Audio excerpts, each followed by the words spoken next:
20 or 30 years ago, most cars could only dream of lasting 100,000 miles. Nowadays, with all the improved technology, better oiling, better fueling, most vehicles can last 3, 4, 500,000 miles if they're well equipped, well engineered, and certainly are well maintained. I'm still going to share a list of 10 vehicles that won't even make 100,000 miles on a good day. Let's get into it now.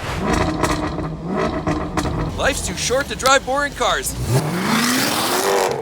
Most Lexus vehicles, like Toyota, are known to literally run hundreds, 200, 300, 400,000 miles without blanking. Now this one here absolutely is gorgeous. We have the LC500 style mirrors, you got sunroof and beautiful headlights, big grille there, as well as beautiful front styling. Look at the rocker panels and the laser cut wheels. They get a fin on there and absolutely a mega amount of space inside here to give lots of room for everybody to live in maximum comfort and happiness. But that's all until something major happens. Did you know 2020 there was a massive recall? NHTSA said this particular vehicle, there's a lot of recalls, had to go back to the factory because of one specific issue. Well, which car is this first of all? And this is the ES 300H. That's right, it's a hybrid. And why was this Lexus be any different than any others? Well, the fact remains, yes, the transmissions are quite reliable on these, as is almost every piece of electronic technology on board. They have very few problems here. Where the problem lies is in the engine. That's right, you'd never believe it. And it's all related to porosity in the casting. That's right, the engine was generated in the factory, and unfortunately, because of a mixture, they got some bubbles in there. It resulted in cracks, fissures, and all kinds of inconsistencies within the metallics of that engine. And then what you end up having are coolant leaks internally to the engine, meaning combustion, burning. Externally, potentially leaking onto the engine in the engine compartment could lead to a fire.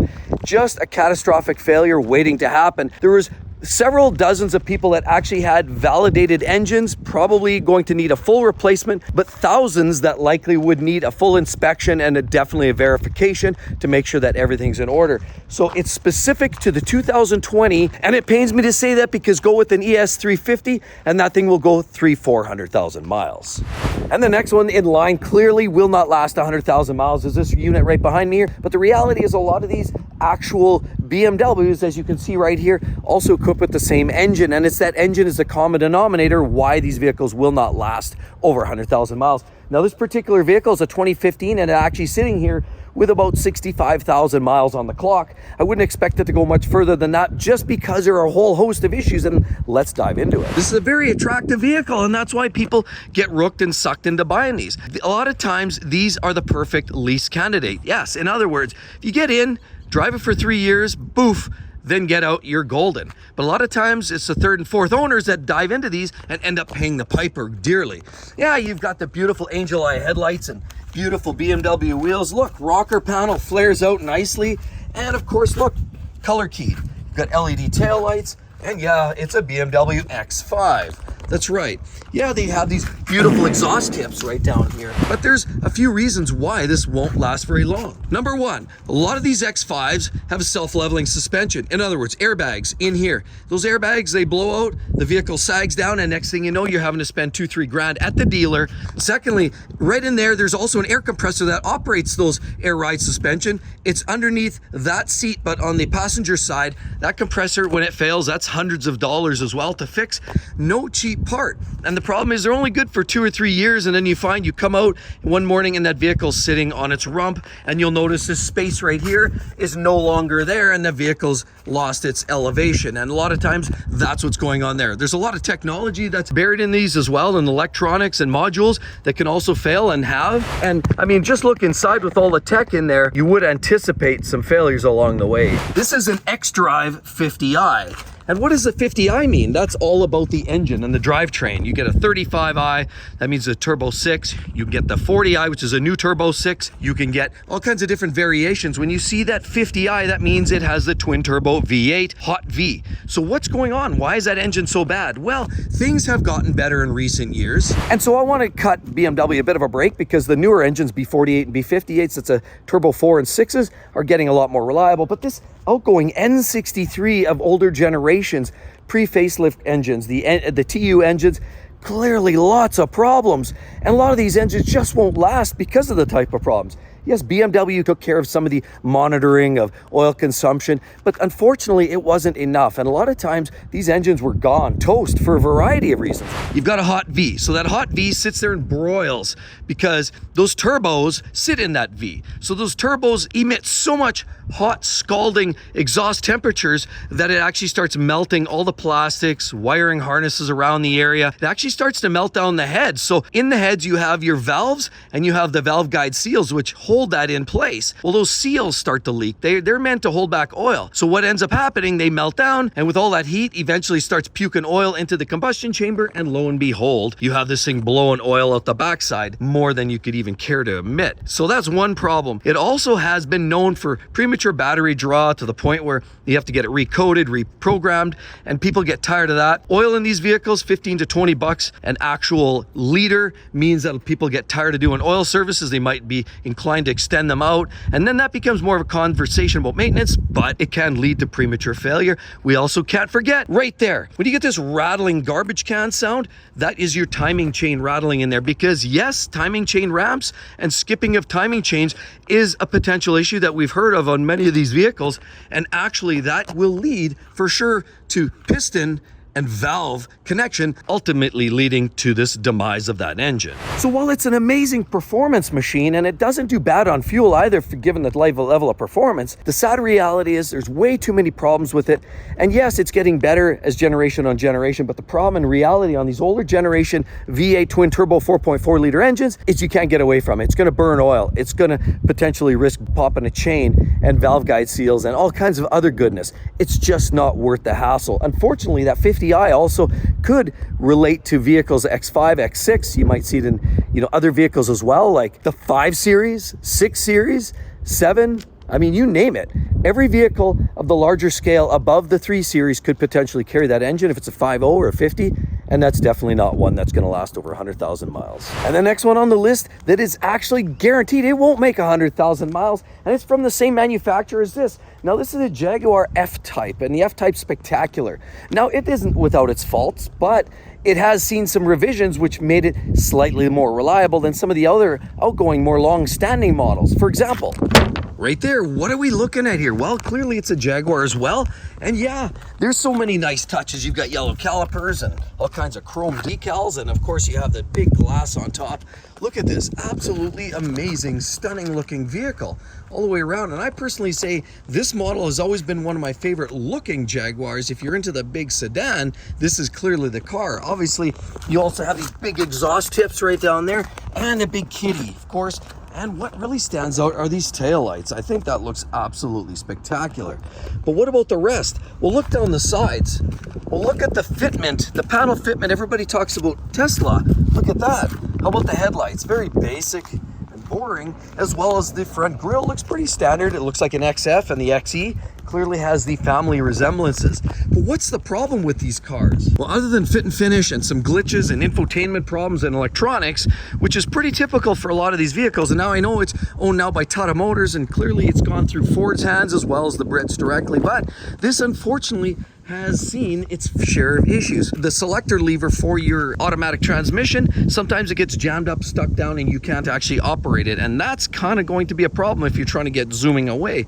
Other issues, coolant leaks. The water pump's obviously an expensive problem. There's other piping in there, so coolant leaks and some of the fittings and hoses are problematic in here and well known to split and crack and leak. And then of course, what other things lead to this vehicle's demise and guarantee that it won't last over 100,000 miles are issues in the engine. And of course, whenever you have engine problems, that's where things get very expensive and can literally write off the value of a vehicle. Well, crankshaft issues are one thing, and bad crankshaft, rod bearings, and spun bearings resulting in, of course, of catastrophic failure, meaning you're pretty much throwing the engine in the trash can. And in some of the earlier generationals engines for the 3 liters and the V8s, you could have issues as well. They talk about timing chains. You get the guides and the tensioners are problematic. The guides because they're plastic and they break or they come loose or dislodged, and the tensioners just because they slack off. If you have too much tension in the chain, it skips a cog, boom, that's it. The timing, piston, valve, connection, that's not good. So as gorgeous as this vehicle is, it's those awkward fit and finish issues, electrical problems, catastrophic engine failures combined with constant barrage of leaks of coolant and sometimes oil, meaning that this vehicle guaranteed will prevent it from running 100,000 miles or more. So the next one here is this little BMW hot rod here. Now I hate to beat down on BMW. The latest generation of this vehicle is better because it carries the wonderful B48 engine, which is far more reliable. But what is it? Well, first of all, it has the great LED taillights. And yeah, it actually is the X1. This comes, of course, with a set of dual exhaust tips on one side only. Go down here, it kind of has a bit of an egg-shaped look to it for sure. One-touch access, big glass panels on the roof. Look at those beautiful with the strip on there. This one is the X-Drive 28i. Of course, you have alloy wheels and the typical traditional trademark headlights and the kidney grills. They're traditional, but unfortunately the older generation, the E84 generation of the BMW X1, like we're looking at here, has problems. Now I know every vehicle has some problems, but there's some big problems here. Let's just take it from the top and maybe this will help shed some light on it for you. We have obviously a radiator here. Radiator, coolant hoses, water pump, thermostat, all those points can leak. Coolant leaks are very prominent in these vehicles. As far as the engine goes, there's lots of problems. Let's start with engine mounts. They crack, break, and this particular generation definitely is susceptible to that. If that does, you get the shakes, the wobbles, and it's a pricey repair. Let's get into some of the other engine issues after. There's other problems with the AC system not functioning properly. You have airbags issues, obviously front, rear airbag, that's a major safety issue there. They also talk about foggy windscreens here, so this area here can fog up for no random reason, and that is a problem if you're trying to see in less than perfect conditions. This generation is also complained by very thin paint, obviously, so paint related issues here. You can expect customers to complain there. Seats lacking support in the back in particular. Now, while that's not necessarily a reliability issue, it can impact how people feel about the vehicle in general. And steering, actually, there is a problem there, a mechanical linkage issue and a pump related to that problematic NHTSA, worth a look. But the big issue here is related to the engine. And of course, we talk about oil leaks. We already mentioned coolant leaks, oil filter housing gasket, coolant, oil, mixing, it can do any of the above, pan gasket, oil filter, intake manifold gasket leaks, and the like. But the big issue, of course, and I mean allegedly, they say the N20 engine, which is what this actually has, an earlier generation of the N20, which was a problematic little so-and-so. Of course, one major thing, allegedly a lawsuit filed because it was eating timing chains.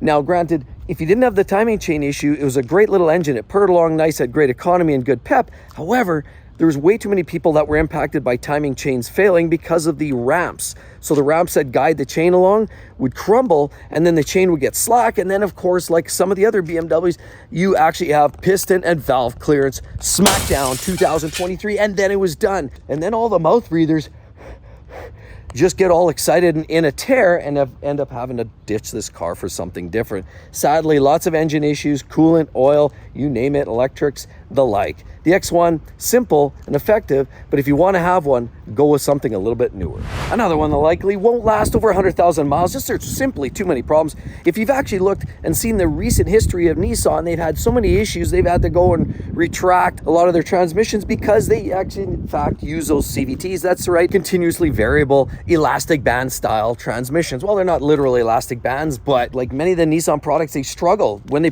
incorporate that transmission, lots of issues, but let's talk about that. Take a quick look around and explain some of the big issues that you can see. Let's just say it impacts the whole electrical system. Now, this is a new recall just coming out, alleges that there's a real problem, but it is an attractive vehicle, so I understand why people buy them. Yeah, look at that great taillight assembly. We're talking about the Sentra by Nissan. And yes, this is the SV.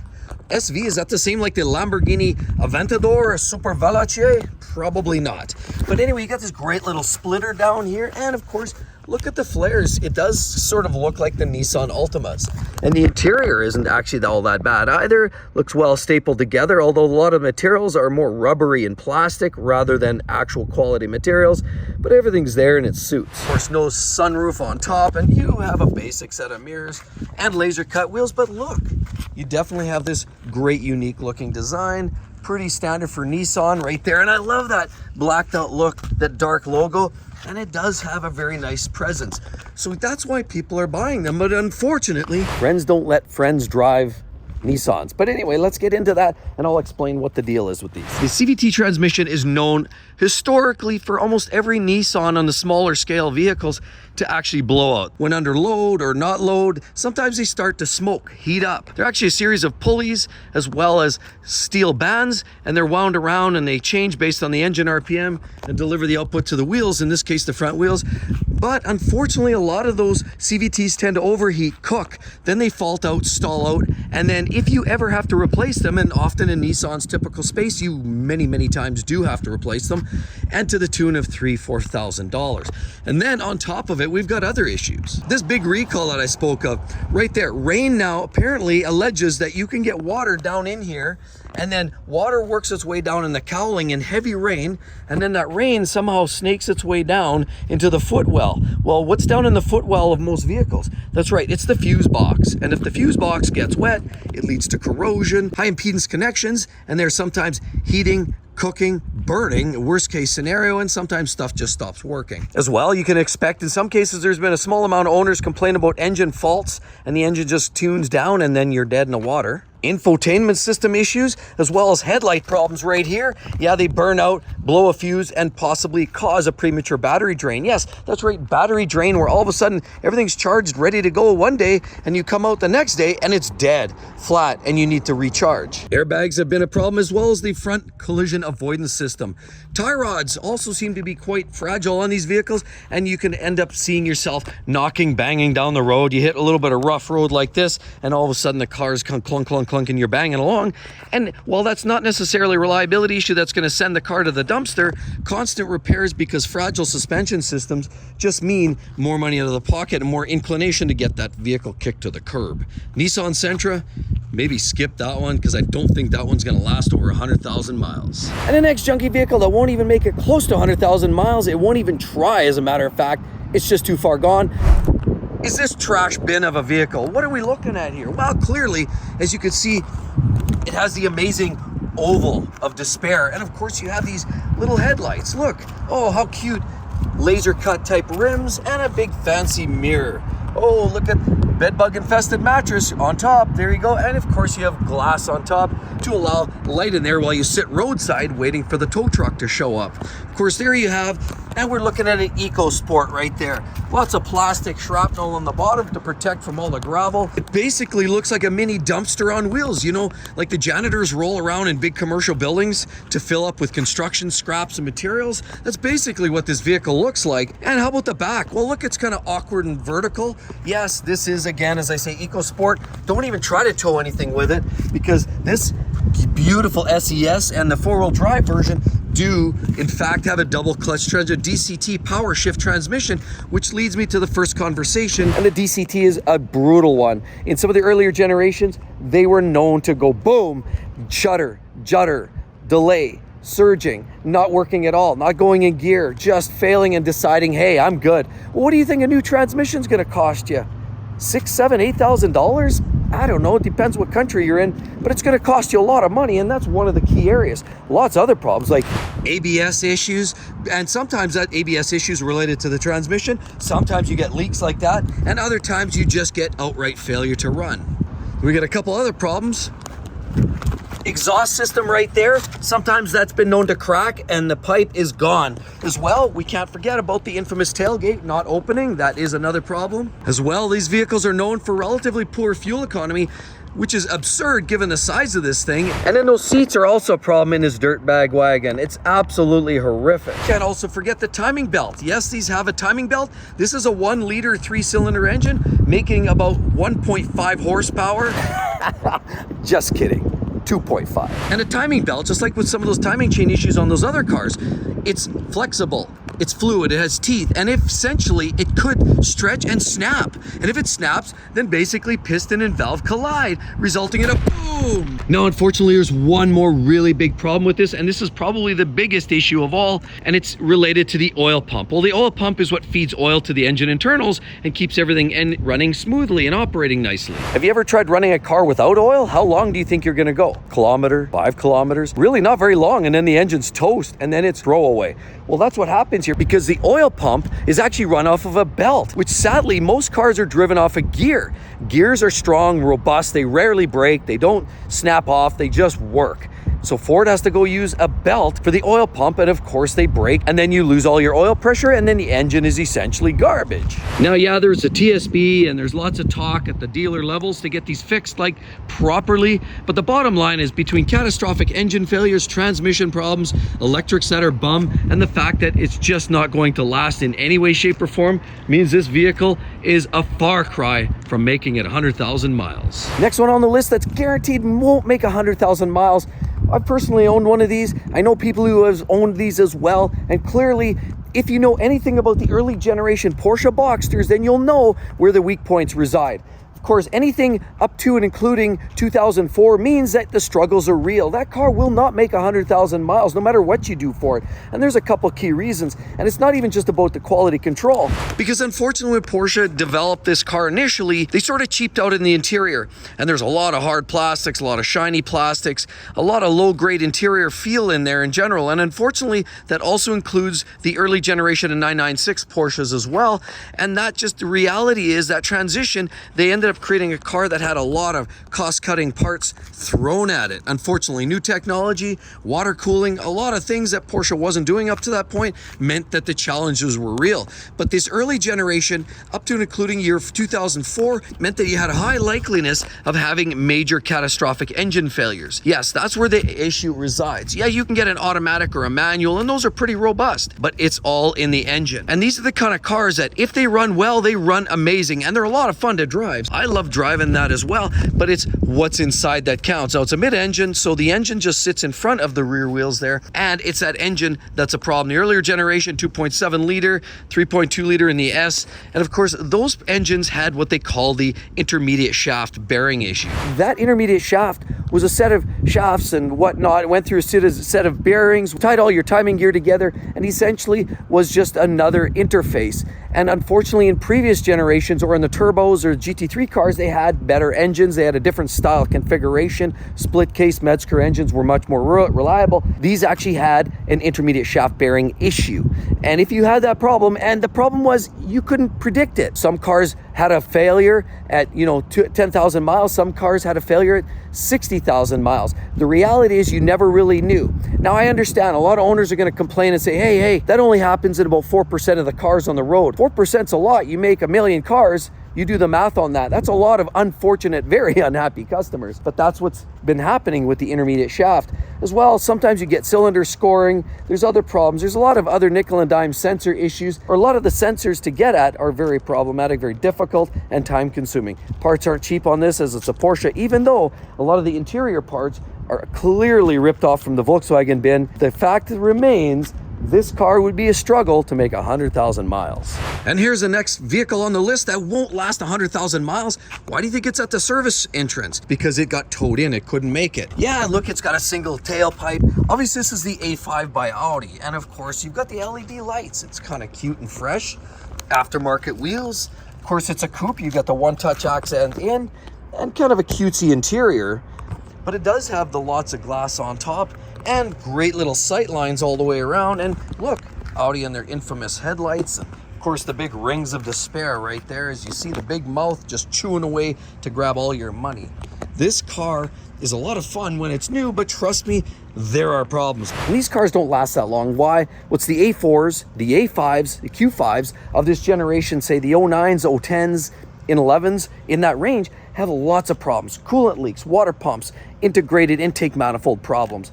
And of course, this is in fact the problem of choice, because other than timing systems blowing apart, and of course having pistons and valves all making happiness out there and being friends and smacking each other, high-fiving each other randomly, you also have issues with that engine underneath.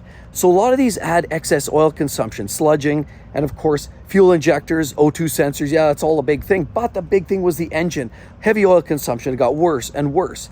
And then it got diagnosed. And a lot of times what Audi did was work with the customer. Maybe did a little tune to see if it worked it out. Then they might rebuild part of the engine, then another part of the engine. But at the end of the day, a lot of people in their A4s and A5s had to ultimately replace the engines way before its time because of heavy oil consumption. Loose piston rings, problematic, low compression, and just a bad engine all the way around. Sadly enough, that car won't make 100,000 miles.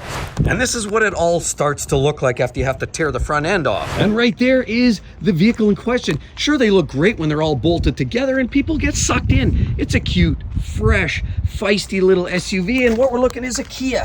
KIE is killed in action, and unfortunately it's a hot topic for NHTSA, and clearly for a lot of consumers and customers, they got wronged by the likeliness of an engine failure, and that's just the sad reality. Yeah, it has some great detail. Look at beautiful projection lamps, and it has the great grille. Look on top. Okay, there's no sunroof, but it does have all-wheel drive and a beautiful mirror with the LED strip, and the interior is fresh and feisty as well. Look, chrome door handles. And it has this great little rear tail light assembly. And this is the EX model. Of course, we're talking about the Sportage by Kia. And sadly, the Kia Sportage isn't the only vehicle impacted by a lot of these issues. A lot of the engines with the 2.4 liter GDI or Theta 2, you name it, it's not good. And there's a lot of problems. And what starts to happen? Well, other than some of the other issues, transmission problems and electrics that a lot of customers were finding, some of these issues were related directly to the engine, and that's why it made NHTSA's hot list. And so what people were finding, the vehicle would start making noise, rattle, rattle, rattle. You hear kind of a clunking and banging noise, and you're wondering, what is that? And then sometimes it evolved into a check engine light. Sometimes the vehicle would stall, and sometimes the vehicle would stall, smoke, and then start on fire roadside. And if it was burning roadside, it probably meant the bottom end of the engine, the rod bearings, allegedly were starting to overheat, cook, burn, and take the motor out while it was at it, because there was filings within the oil passages not allowing the rod bearings the adequate oiling they needed, and thus created hot spots and burning. It was a sad state, and there was lots of cases. Now there's knocking noises, heat, smoke, like I said, all those other features sometimes associated, but not necessarily all of it. The bottom line was a lot of people were put out, hurt, impacted in a negative way, and financially. So it's a sad state of affairs, but it's more than that. Those generation with those engines, as mentioned, won't last 100,000 miles unless you put 1 or 2 or even 3 engines in there. And another vehicle that's very hot on the another vehicle that's hot to trot. And if I was running maybe single-digit IQ points, I'd probably think a lot harder about buying one. And it's one of these. What are we talking about here? Simply a Tesla. This one's a Model S. You can tell with that big front end. This is an early generation, and these ones will not last likely over 100,000. Likely you got to stop every 200 kilometers to recharge and rejuice, and likely just all those frequent stops and inconveniences mean you're likely never going to get there anyhow. But because the batteries are $25,000 to replace, yeah, condensate off of the air conditioning drips on the battery, shorts them out, and that could lead to premature failure there. And of course, you put a $25,000 repair bill tab onto the price of a used one of these, most likely you're just going to obsolete this vehicle, toss it to the dumpster. Of course, yeah, you have great wheels, and of course, yeah, look at that, wonderful fold-away mirrors, and you do get the glass top. The interior is kind of cute and fresh, but look, flush handles, lots of electrics, usually are glitching, and unfortunately some of the upgraded suspensions, known, it's a hot topic for failure, battery failure, electrics, doors not opening, glitches on the HMI system, and clearly this vehicle will not make it to 100,000 miles. And with all of that said, everyone, thanks for joining in. Right there, check it out, you're gonna love that. That's my recommendations for some of the vehicles that will last way beyond 300,000 miles with a little bit of basic maintenance. Hope to see each and every one of you all on the next one. We'll see you real soon. Bye-bye.